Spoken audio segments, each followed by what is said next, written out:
Perlahan tapi pasti, pandemi virus corona mulai menjangkiti setiap sektor ekonomi di bumi pertiwi. Banyak yang tidak menyangka, corona juga akan menggerogoti industri pembiayaan atau multi-finance tanah air. Risiko pembiayaan yang berpotensi membuncit akibat tekanan corona kepada debitur tidak terelakkan lagi. Jika melihat data Otoritas Jasa Keuangan, industri lembaga pembiayaan memiliki kontribusi yang cukup besar bagi industri keuangan.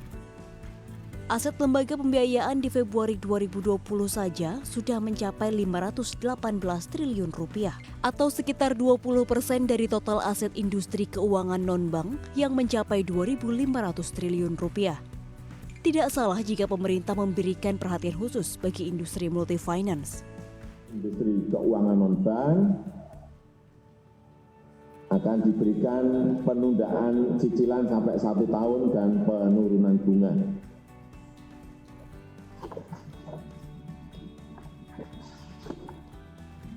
Keluhan saya dengar juga dari tukang ojek, supir taksi yang sedang memiliki kredit motor atau kredit mobil.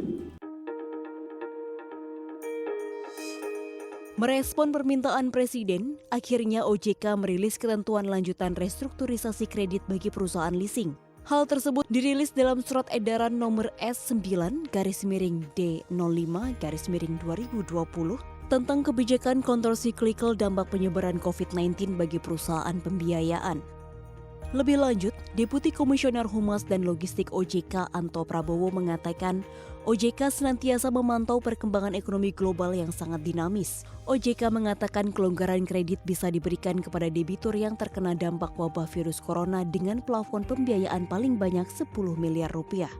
Pemberian kelonggaran bisa didasarkan pada ketetapan pembayaran pokok, bunga, margin, atau bagi hasil.